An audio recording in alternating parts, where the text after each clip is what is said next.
ಮತ್ತು ಜೆಡಿಎಸ್ ಎರಡೂ ಪಕ್ಷಗಳು ಸೇರಿಕೊಂಡು ಆ ಒಂದು ಪುಂಡರ ಅಟ್ಟಹಾಸಕ್ಕೆ ಬೆಂಬಲವಾಗಿ ನಿಂತು ನಮ್ಮ ರಾಷ್ಟ್ರ ಧ್ವಜಕ್ಕೆ ಅವಮಾನ ಮಾಡಿರೋದಲ್ಲದಿರ ಒಂದು ಮಂಡ್ಯದ ನೆಲದ ಶಾಂತಿಯನ್ನ ಹಾಳು ಮಾಡುವಂತ ಕೆಲಸವನ್ನ ಮಾಡ್ತಾ ಇದ್ದಾರೆ. ಭಾಗಧ್ವಜದ ಕೇಸರಿ ಸಾಲಿನ ಪರವಾಗಿ ನೀವು ಸ್ಟೇಟ್ಮೆಂಟ್ ಕೊಡ್ಲಿಕ್ಕೆ ಬರ್ತಾ ಇದ್ದೀರಿ ಅಂತಂದ್ರೆ ನಿಮ್ಗೆ ನಾಚಿಕೆ ಆಗಬೇಕು. ಈ ಒಂದು ನೆಲದಲ್ಲಿ ಕೋಮು ಸೌಹಾರ್ದವನ್ನ ಹಾಳು ಮಾಡೋದ್ರ ಮುಖಾಂತರ ಅಧಿಕಾರದ ಚುಕ್ಕಾಣಿಯನ್ನ ಹಿಡಿದು ತಾವು ಗದ್ದಿಗೆ ಏರಬಹುದು ಅನ್ನುವಂತಹ ಆಶಾಭಾವನೆಯನ್ನೇನಾದ್ರೂ ಇಟ್ಕೊಂಡಿದ್ರೆ ದಯವಿಟ್ಟು ಅಂತ ಆಶಾಭಾವನೆಯನ್ನ ಬಿಟ್ಟು. ಜಿಲ್ಲೆಯ ಕೆರಗೋಡು ಗ್ರಾಮದಲ್ಲಿ ಕೆಲವರು ಪುಂಡ್ರು ಸೇರ್ಕೊಂಡು ನಾವು ರಾಷ್ಟ್ರಧ್ವಜವನ್ನ ಹಾರಿಸ್ತೀವಿ ಅಂತ ಹೇಳಿ ಅನುಮತಿ ಪತ್ರವನ್ನ ಪಡ್ಕೊಂಡು ಇವತ್ತು ಭಾಗಧ್ವಜವನ್ನ ಆರಿಸೋದ್ರ ಮುಖಾಂತರ ಮಂಡ್ಯ ಜಿಲ್ಲೆಯಲ್ಲಿ ಮತ್ತೆ ಒಂದು ಕೋಮು ಗಲಭೆಯನ್ನ ಹುಟ್ಟುಹಾಕಿದ್ದಾರೆ.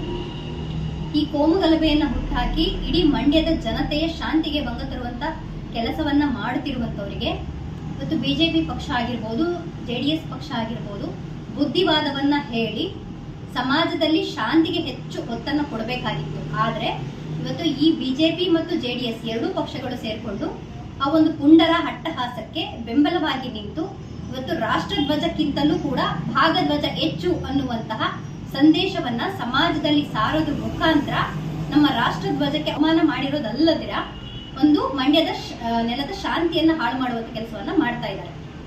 ಇವತ್ತು ಇದೇ ಕೆರಗೋಡು ಗ್ರಾಮಕ್ಕೆ ಕುಮಾರಸ್ವಾಮಿ ಅವರು ಭೇಟಿ ಕೊಟ್ಟಿದ್ದಾರೆ ಅನ್ನುವಂತ ವಿಚಾರಗಳು ಕೇಳಿ ಬರ್ತಾ ಇದಾವೆ. ಜೆಡಿಎಸ್ ಪಕ್ಷ ಅನ್ನುವಂಥದ್ದು ಜಾತ್ಯತೀತ ಜನತಾದಳ, ನಾವು ಜಾತ್ಯತೀತವಾಗಿ ಕೆಲಸ ಮಾಡುವಂತವರು, ಈ ನೆಲದ ರೈತರು, ಕಾರ್ಮಿಕರು, ಶ್ರಮಿಕರ ಪರವಾಗಿ ನಾವಿದೀವಿ ಅಂತ ಹೇಳಿ ತಮ್ಮ ಭಾಷಣಗಳಲ್ಲಿ ಕುಮಾರಸ್ವಾಮಿ ಅವರು ಪದೇ ಪದೇ ಹೇಳಿಕೊಂಡಿದ್ದಾರೆ. ಅದಲ್ಲದಿರ ಇದೇ ಬಿಜೆಪಿ ಮತ್ತು ಸಂಘ ಪರಿವಾರದ ವಿರುದ್ಧವಾಗಿ ಹಲವಾರು ಹೇಳಿಕೆಗಳನ್ನು ಕೂಡ ಅವರು ಕೊಟ್ಟಿದ್ದಾರೆ. ಬಿಜೆಪಿ ಮತ್ತು ಸಂಘ ಪರಿವಾರಕ್ಕೆ ನಮ್ಮ ದೇಶದ ರಾಷ್ಟ್ರ ಧ್ವಜ ಆಗ್ಲಿ ಅಥವಾ ನಮ್ಮ ರಾಷ್ಟ್ರ ಗೀತೆಯ ಮೇಲಾಗ್ಲಿ ಅವರಿಗೆ ಗೌರವ ಅನ್ನುವಂಥದ್ದು ಇಲ್ಲ. ನಮ್ಮ ದೇಶದ ಶಾಂತಿ ಸುವ್ಯವಸ್ಥೆ ಬಗ್ಗೆ ಅವರಿಗೆ ಕಿಂಚಿತ್ತು ಕಾಳಜಿ ಇಲ್ಲ. ನಮ್ಮ ದೇಶದ ಅಭಿವೃದ್ಧಿ ಅವರ ತಲೆನಲ್ಲಿ ಇಲ್ವೇ ಇಲ್ಲ. ಅವರ ತಲೆಯಲ್ಲಿ ಇರುವಂತದ್ದೆಲ್ಲವೂ ಕೂಡ ಬರೀ ಅಧಿಕಾರದ ಚುಕ್ಕಾಣಿ ಹಿಡಿಯುವಂತದ್ದು ಮಾತ್ರ. ಈ ಅಧಿಕಾರದ ಚುಕ್ಕಾಣಿ ಹಿಡಿಯೋದಕ್ಕೆ ಅವರು ಎಂತಹ ಕೀಳು ಮಟ್ಟಕ್ಕೆ ಬೇಕಾದ್ರೂ ಹಿಡಿತಾರೆ. ನಾವು ಅಧಿಕಾರಕ್ಕೆ ಬಂದಿದ್ದೇ ಆದ್ರೆ ನಮ್ಮ ಸಂವಿಧಾನವನ್ನ ಬುಡ ಸಮೇತ ಕಿತ್ತು ಬಿಸಾಕ್ತಾರೆ. ಪ್ರಜಾಪ್ರಭುತ್ವ ಅನ್ನುವಂಥದ್ದು ಉಳಿಯೋದಿಲ್ಲ ಅಂತ ಹೇಳಿ ಪುಂಖಾನುಪುಂಖವಾಗಿ ಎಲ್ಲ ವೇದಿಕೆಗಳ ಮೇಲೂ ಕೂಡ ಭಾಷಣ ಬಿಗಿದಿದ್ದಂತ ಕುಮಾರಸ್ವಾಮಿ ಅವರೇ, ನಿಮಗೆ ಯಾವ ನೈತಿಕತೆ ಇಟ್ಕೊಂಡು ನೀವು ಸಂಘ ಪರಿವಾರದವರನ್ನ ಇವತ್ತು ಬೆಂಬಲಿಸ್ತಾ ಇದ್ದೀರಿ? ನಿಮ್ಗೆ ನಾಚಿಕೆ ಆಗ್ಬೇಕು. ಇವತ್ತು ಮಂಡ್ಯದಲ್ಲಿ ಹಲವಾರು ಸಮಸ್ಯೆಗಳು ತಲೆ ಎತ್ತಿ ನಿಂತಿವೆ. ಇವತ್ತು ಕಾವೇರಿ ನೀರಿಗಾಗಿ ರೈತರು ಕೂತ್ಕೊಂಡು ಹೋರಾಟ ಮಾಡ್ತಿದ್ದಾರೆ. ಬೇಸಿಗೆ ಕಾಲ ಬಂದು ಒದಗಿದೆ, ಜನರು ಬೆಳೆಗಳಿಗೆ ಸರಿಯಾದಂತ ನೀರು ಸಿಗ್ತಾ ಇಲ್ಲ. ಅದಲ್ದಿರ ಕಾರ್ಮಿಕರ ಬದುಕು ಬರ್ಬರ ಆಗ್ತಾ ಇದೆ, ಶ್ರಮಿಕರ ಬದುಕು ಬರ್ಬರ ಆಗ್ತಾ ಇದೆ. ಓದಿರುವಂತ ವಿದ್ಯಾರ್ಥಿ ಯುವ ಜನತೆಗೆ ಕೆಲಸ ಸಿಗ್ತಾ ಇಲ್ಲ. ಅದಲ್ದಿರ ಮಂಡ್ಯದಲ್ಲಿ ಹೆಣ್ಣು ಭ್ರೂಣ ಹತ್ಯೆ ಅನ್ನುವಂತಹ ದೊಡ್ಡದೊಂದು ವಿಷ ಜಾಲ ಹರಡಿಕೊಂಡು ಇಡೀ ರಾಜ್ಯಾದ್ಯಂತ ದೇಶಾದ್ಯಂತ ಸುದ್ದಿ ಆಗಿದೆ.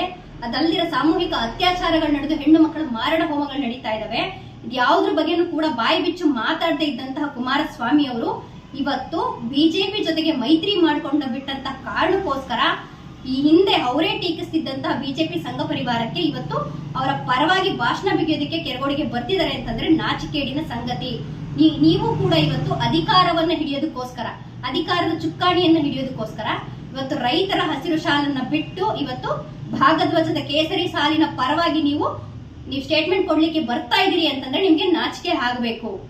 ಬಿಜೆಪಿ ಇರಬಹುದು, ಜೆಡಿಎಸ್ ಇರಬಹುದು, ಯಾವುದೇ ಒಂದು ಪಕ್ಷಗಳಾಗಿರ್ಲಿ, ಈ ಒಂದು ನೆಲದಲ್ಲಿ ಕೋಮು ಸೌಹಾರ್ದವನ್ನ ಹಾಳು ಮಾಡೋದ್ರ ಮುಖಾಂತರ ಅಧಿಕಾರದ ಚುಕ್ಕಾಣಿಯನ್ನ ಹಿಡಿದು ತಾವು ಗದ್ದಿಗೆ ಏರಬಹುದು ಅನ್ನುವಂತಹ ಆಶಾಭಾವನೆಯನ್ನೇನಾದ್ರೂ ಇಟ್ಕೊಂಡಿದ್ರೆ ದಯವಿಟ್ಟು ಅಂತ ಆಶಾಭಾವನೆಯನ್ನ ಬಿಟ್ಟು ಬಿಡಿ.